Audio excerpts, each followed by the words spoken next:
ഗതാഗത മന്ത്രി കെ.ബി. ഗണേഷ് കുമാറിന്റെ അധികാര കസേര ആടിത്തുടങ്ങി. യൂണിയനുമായുള്ള പ്രശ്നങ്ങളും കുടുംബ പ്രശ്നങ്ങൾക്കും പിന്നാലെ ഇടയ്ക്കിടെ ഗണേഷ് പൊട്ടിക്കുന്ന ഓരോ പടകത്തിന്റെയും ഭാഗമായി എന്ന് തെറിക്കും ഈ കസേര എന്ന ചോദ്യം നിലനിൽക്കുന്നതിനിടെയാണ് ഇടുത്തി പോലെ ഇപ്പോൾ ഹേമ കമ്മിറ്റി റിപ്പോർട്ടും പുറത്തു വന്നിരിക്കുന്നത്.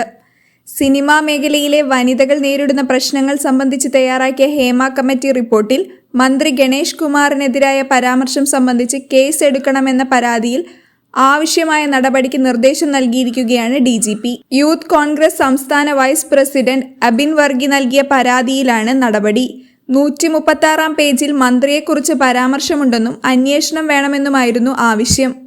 ആത്മ സംസ്ഥാന പ്രസിഡന്റ് എന്ന നിലയിൽ മന്ത്രിയെക്കുറിച്ച് പരാമർശമുണ്ടെന്നും അന്വേഷണം വേണമെന്നുമാണ് അബിൻ വർക്കി പോലീസിന് നൽകിയ പരാതിയിൽ പറയുന്നത്.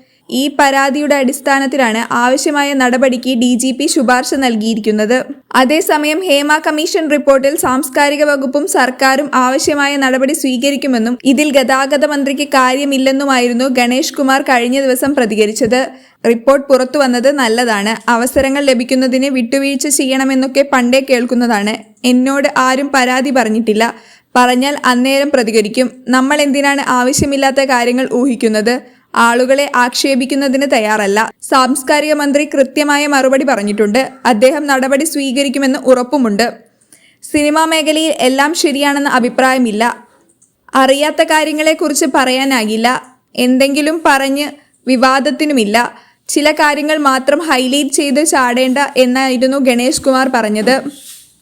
ഷൂട്ടിംഗ് ലൊക്കേഷനിൽ ബാത്റൂം സൗകര്യം ഇല്ലാത്തതൊക്കെ ഉടൻ നടപടിയെടുക്കേണ്ട കാര്യമാണ്. സീനിയറായ നടികളുടെ കാരവാൻ ഉപയോഗിക്കാൻ അനുവദിക്കുന്നില്ല. പ്രൊഡ്യൂസേഴ്സ് സംഘടന ഇത്തരം കാര്യങ്ങൾ ആലോചിക്കേണ്ടതാണ്. മൊത്തത്തിൽ ഉള്ള പാഠമാണ്. പണ്ടും ഇതുപോലെയുള്ള കഥകൾ കേട്ടിട്ടുണ്ട്. ഇതിനെക്കുറിച്ച് പറയാൻ അറിയില്ല. ഗണേഷ് കുമാറോ ട്രാൻസ്പോർട്ട് മന്ത്രിയോ അല്ല നടപടിയെടുക്കേണ്ടതെന്നും ഗണേഷ് പറഞ്ഞു. അതിനിടെ ഹേമ കമ്മിറ്റി റിപ്പോർട്ടിന്റെ പൂർണ്ണരൂപം പരിശോധിക്കണമെന്നാവശ്യപ്പെട്ട് ഹൈക്കോടതിയിൽ പൊതു താൽപര്യ ഹർജി ഫയൽ ചെയ്തിട്ടുണ്ട്.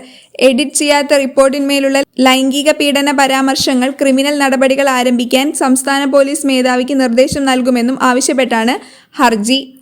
ആക്ടിംഗ് ചീഫ് ജസ്റ്റിസ് ഉൾപ്പെടുന്ന ഡിവിഷണൽ ബെഞ്ച് ഹർജി നാളെ പരിഗണിക്കുമെന്നാണ് അറിയുന്നത്.